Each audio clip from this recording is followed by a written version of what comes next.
사람들은 이렇게 말합니다. 아니 그냥 이미지 쪼가리 아냐? 왜 이렇게 비싸? 이런 말을 들을 때면 저는 이런 생각을 하죠. 아, 저 사람은 아직도 21년도에 살고 있구나. 여러분, NFT가 작품이라고 생각하시나요? NFT는 더 이상 그림이 아닙니다. 이제는 그림이라는 껍데기를 벗고 완전히 다른 자산으로 변하고 있죠. 저는 이렇게 생각하는데요. 앞으로의 시장에서 NFT를 그림 쪼가리라고 하는 건 스마트폰을 전화기라고 하는 것만큼 위험한 발상이다. 안녕하세요, PKC 리치맨입니다. 오늘은 NFT에 대한 얘기를 좀 드리려고 하는데요. 저는 감히 이렇게 말씀드립니다. 앞으로의 투자판에서 NFT를 무시하면 정말 중요한 것들을 놓치게 된다. 왜냐하면 앞으로의 NFT는 디지털 세상의 인프라가 될 테니까요. 폭락장의 아픔에서 우리가 놓친 게 있습니다. 그건 바로 NFT의 순기능이죠. 순기능? 그런 게 있었어? 있습니다. 그 기능은 접근 권한인데요. 말하자면 열쇠라고 볼 수 있죠. 단순히 도어락 같은 걸 말씀드리는 게 아닙니다. 신분증, 회원증, 등기, 티켓 같은 것들이죠. 대한민국은 웬만하면 이런 것들이 전산으로 관리되기 때문에 아주 손쉽게 서비스를 이용할 수 있는데요. 그런데 문제는 이 모든 정보와 권한이 다른 시스템, 다른 서버, 다른 회사에서 굴러간다는 거죠. 그런데 만약 그 시스템이 망가진다면 어떻게 될까요? 찾기도 어렵고 보상도 어렵겠죠. 대한민국은 그나마 백업도 잘 돼 있고 복원도 잘 되니까 좀 낫긴 한데요. 아프리카나 동남아, 남미 같은 곳은 시스템이 한번 다운되면 전체가 마비될 수 있죠.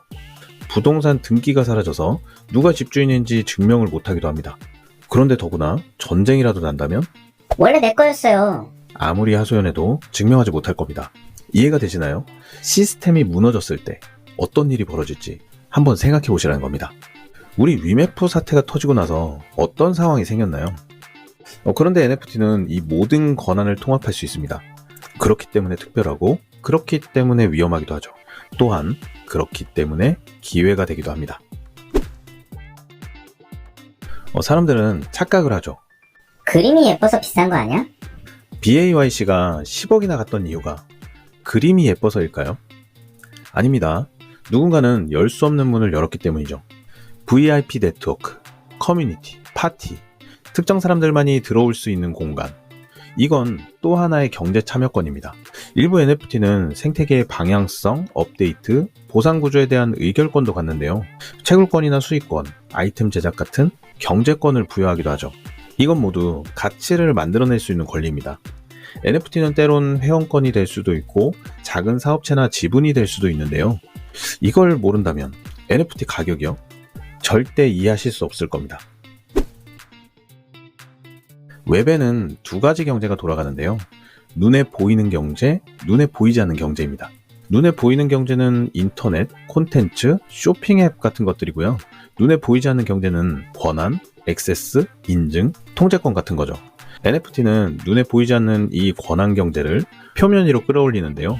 그래서 겨우 그림 한 장이 아주 높은 가격을 형성하기도 하는 겁니다. 그림 한 장이 비싼 게 아니라 그 그림이 열어주는 권한이 가치를 인정받은 거죠. 겉으로 보면 예쁜 그림일 수 있지만 그 내부에는 권력이 움직이고 있는 겁니다. NFT 시장의 99%가 쓰레기라고 하잖아요. 이걸 부정하기는 쉽지 않죠. 하지만 여러분, 시장 자체가 망한 걸까요? 저는 그렇게 보진 않습니다. 그건 시대적 포모에 편승해서 그림이나 팔려던 애들이 정리된 것 뿐이죠. 정제라고 봐도 되지 않을까요? 대한민국은 대부분의 프로젝트가 무너졌습니다. 그럼 앞으로 어떤 프로젝트가 살아남을까요? 권한 구조가 있는 NFT, 경제와 연결된 NFT, 현실과 연결된 NFT, 브랜드를 가진 NFT, 유틸리티가 있는 NFT죠. JPG는 죽었지만 시스템은 남았습니다. 정말 NFT 시장은 사라지고 만 걸까요? NFT는 더 이상 장식품이 아닙니다. 앞으로의 디지털 경제에서 나의 영향력을 어디까지 행사할 수 있는가? 그 범위를 결정짓는 영주권이라고 볼 수 있죠.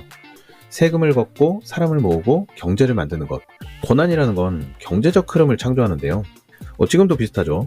회원권, 등급, 자격증, 입장권. 결국 NFT는 영향력, 접근권, 경제권을 의미합니다. 겨우 그림 쪼가리가 아니죠. 앞으로 더 많은 자산, 더 많은 권한, 더 많은 신원과 더 많은 서비스가 NFT라는 포맷으로 통합될 수 있습니다. 이건 어쩌면 리스크이자 기회일 수 있죠. 그래서 말씀드리는 건데요. NFT 모르면 투자하지 마세요. 하지만 NFT라는 걸 제대로 이해하셨다면 당신은 어쩌면 먼저 깨어난 사람일지도 모릅니다.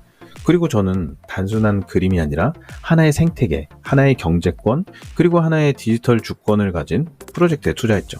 펑커비즘은 실제 굴러가는 구조를 만들었고 토큰 경제, 실물 기반 RWA, 병원, 교육, 콘텐츠 사업, 브랜드를 구축하고 있죠. 펑커비즘은 단순한 그림이 아닌